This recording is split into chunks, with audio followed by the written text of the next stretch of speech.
السلام علیکم ورحمۃ اللہ وبرکاتہ۔ میری پیاری شہزادیوں، آپ سب کو بہت بہت عید مبارک۔ ہماری دعائیں ہیں کہ یہ عید آپ کی زندگیوں میں بہت ساری خوشیاں لائے، برکتیں لائے، رحمتیں لائے، اور اس کے ہر لمحے کو آپ بھرپور خوشیوں کے ساتھ منائیے، کھائیے، پیئے، گھومیے، پھریے، عیش کریے، اور کیا۔ یہ تحفے تحائف دینے کا دن ہے۔ چلیے ہم بھی آپ کو آج ایک تحفہ دیتے ہیں۔ کیا آپ نے کبھی 14ویں کے چمکتے ہوئے چاند کو دیکھا ہے کہ کس طرح چاند کی چاندنی راتوں کو منور کر دیتی ہے؟ کیا آپ کبھی اس کی خوبصورتی کے حصار میں ڈوبے ہیں؟ چاند کی خوبصورتی پر تو بہت شاعروں نے شاعری لکھی ہے۔ چاند کو عربی میں قمر کہتے ہیں، اور اللہ سبحانہ تعالیٰ نے چاند کا ذکر قرآن میں 27 ٹائمز کیا ہے۔ اور نیو مون کو ہلال کہتے ہیں، اس کا ذکر ایک بار آیا ہے۔ And the amazing fact is, چاند زمین کے اطراف 27 دن 7 گھنٹے اور 43 منٹس میں ایک چکر لگاتا ہے۔ اگر قرآن میں 27 کے بجائے 28 ٹائمز چاند کا ذکر آتا تو زیادہ ہو جاتا، اور صرف 27 ٹائمز آتا تو کم ہو جاتا۔ تو سبحان اللہ، 27 ٹائمز قمر، ایک بار ہلال۔ What an amazing fact is this! آج ہم آپ کے سامنے سورہ یاسین کی ورس 39 اور 40 پڑھیں گے۔ بسم اللہ الرحمن الرحیم۔ والقمر قدرناه منازل حتى عاد كالأرجون القديم لا الشمس ينبغي لها أن تدرك القمر والليل سابق النهار وَكُلٌّ فِي فَلَكٍ يَسْبَحُونَ۔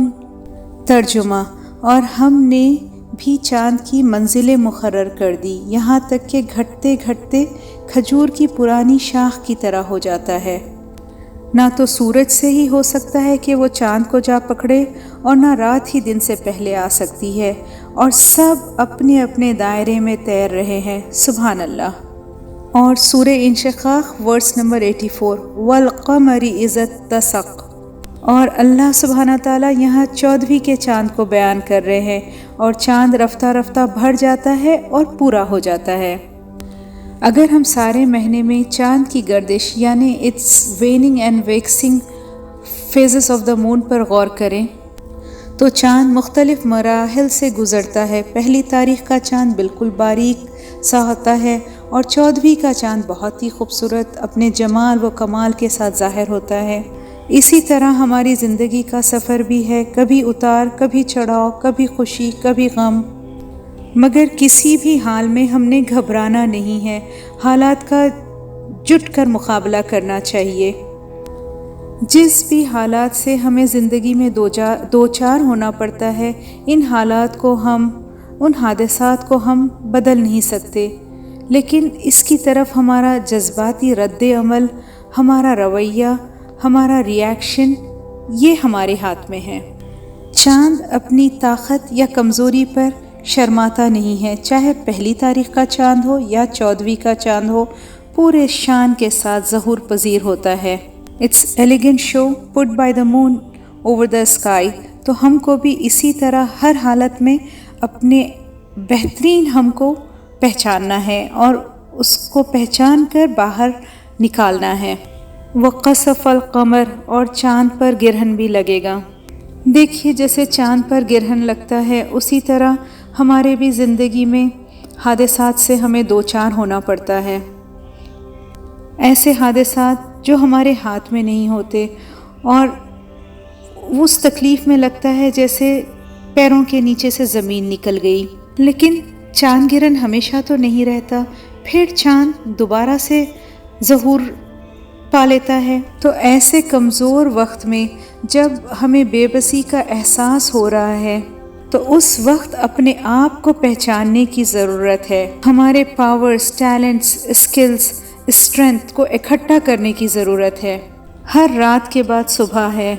We have to train ourselves how to navigate to overcome the challenges۔ چاند کا گرہن دراصل چاند کے اس جز کو ظاہر کرتا ہے جسے ہم عام راتوں کو دیکھ نہیں سکتے ہیں۔ دیکھیے، life is 10% what happens to you and 90% how you react to it. اور اللہ سبحانہ تعالیٰ نے قرآن میں حضور صلی اللہ علیہ وسلم کو سراجم منیرہ کہا ہے، روشنی کا چراغ، ہدایت کا چراغ۔ اور چاند کی اپنی روشنی نہیں ہوتی، وہ سورج کی روشنی کو ریفلیکٹ کرتا ہے۔ اسی طرح ہم کو چاہیے کہ ہم ہمارے پیارے نبی کا فرمان سنیں، نبی کو اپنا رہنما مانیں، اور اپنے والدین، اپنے اساتذہ سے علم کی روشنی کو حاصل کریں اور اسے آگے بڑھائیں۔ اور ہم لاسٹ میں یہی کہیں گے، beauty of life is to celebrate the vulnerability of life. Never forget to remain intact. Even in eclipse, we have all the talents to emerge in our full glory. This is the way we are wired. Jazakallah khair.